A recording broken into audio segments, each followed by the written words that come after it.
This is Sunbeam again. We just picked up a massive debris field at your location. I didn't know how many of you... I didn't know. We're now en route to your location. We're gonna bring you home. Sunbeam out. What else can I say? The only time I parked a rig this big on a rock that small was in VR. And I blew it. It's a bad option, all right, but so are all the others. We come back to our life pod to discover a radio transmission from Sunbeam. They finally realize that we are in need of their help. Even with rescue on the way, we decide to go in search of the Degasi survivors.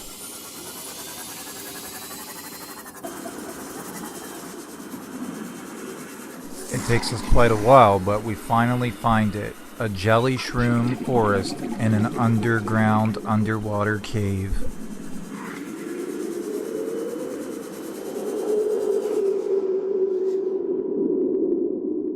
Signal location uploaded to PDA. We find one of their PDAs describing this environment as an ideal location for them to set up shop.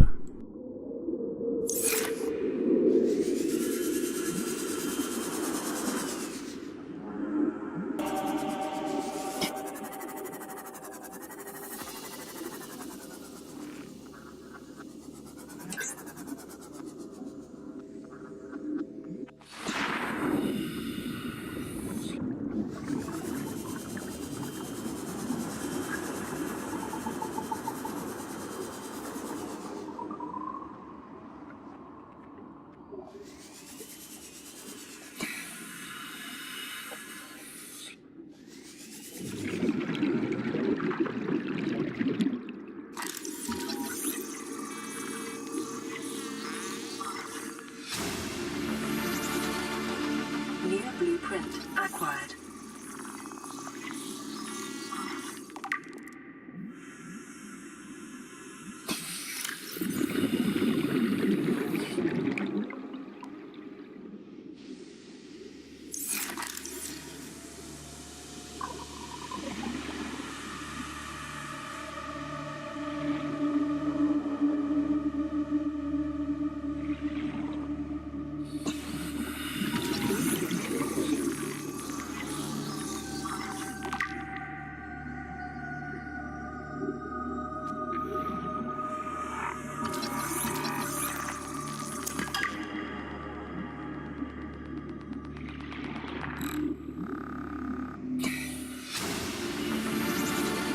Integrating new PDA data. Son, there is always a pecking order. And in our world, money makes a hierarchy. I pay Maida a fraction of what I pay you, and you a fraction of what I pay me. If money makes the hierarchy, why is Marguerite making the decisions? We need her. We let her think what she likes, so long as she does what she's told. 30 seconds. What if she doesn't? For enough money, she will. People always do.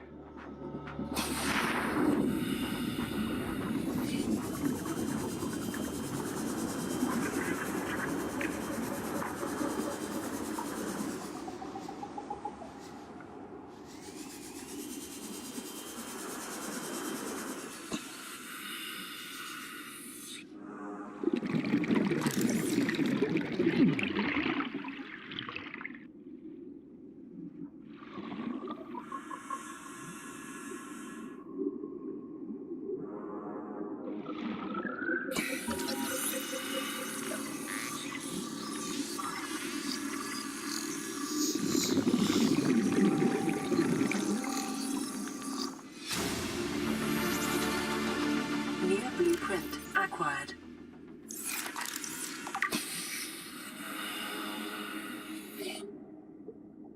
Signal location uploaded to PDA. You know what Maida told me today? She wants to build a habitat 500 meters below sea level, more than a kilometer northeast of here. And she needs Bart and I to do it. She's got it into her head that she can save us if she just acts recklessly enough. But I've hauled Star Wars to Neptune, Plasteel to the Federation. This family operates 9 different mining colonies across the Ariadne Arc. Maida thinks she's better suited to lead. Her contract still says otherwise. But I just cannot damn well tell whether it's the stupidest idea I ever heard, or my only hope. I turned 80 years old last week. I thought I had another 80 in me, but marooned on this planet, there's no swapping out of my liver when the old one fails. Here, I'm mortal. And Maida is useful. So, it's my responsibility to make a decision. Return to the island and hope whatever knocked the Degasi out of the sky won't do the same to the rescue ship. Or take us deeper in search of answers. And all the while be hoping old age gets me before the sea monsters do. I'll give Maida just one thing.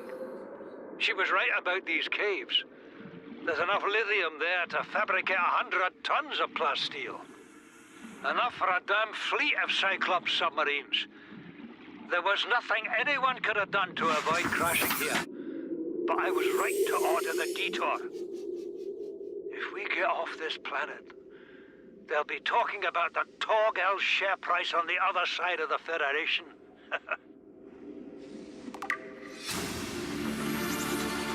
Integrating new PDA data.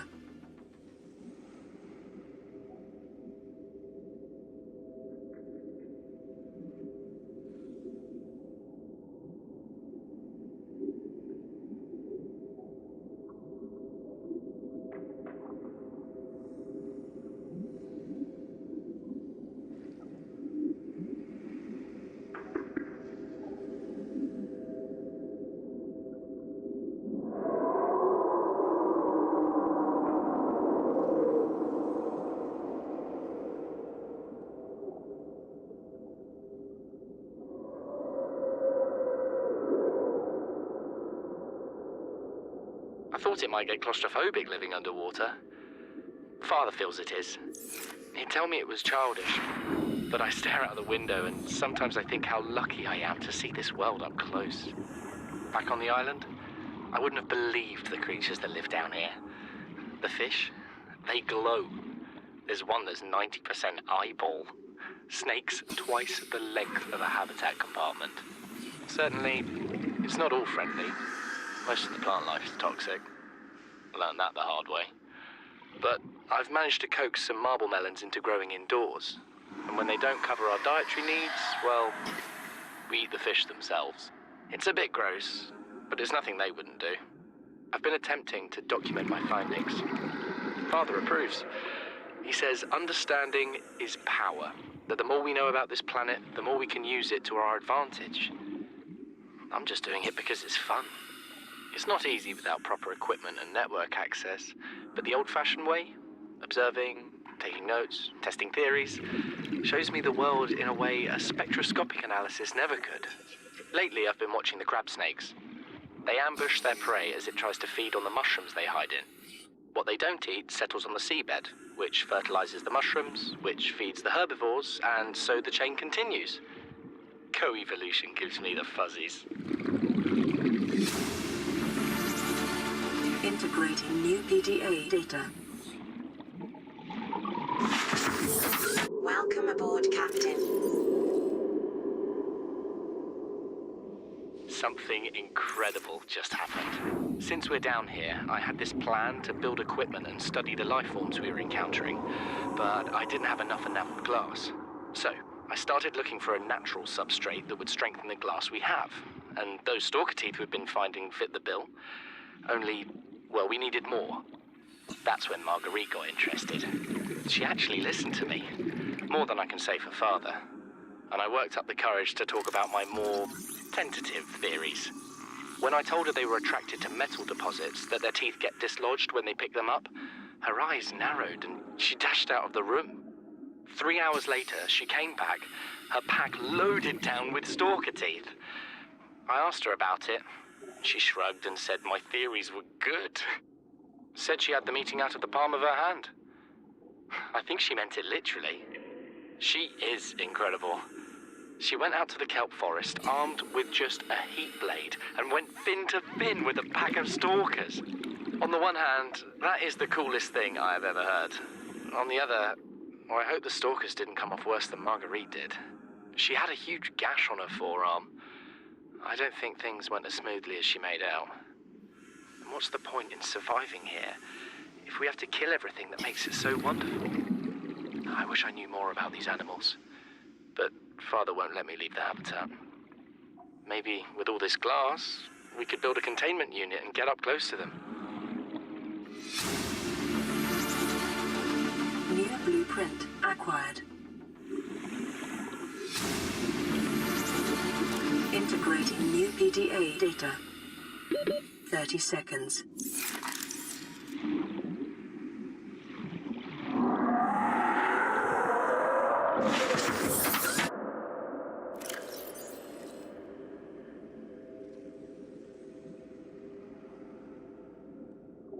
This is the first time I've seen sunlight in months. After all that time in the deep. We're already 200 meters below sea level. You want to go deeper? Look around us, Chief.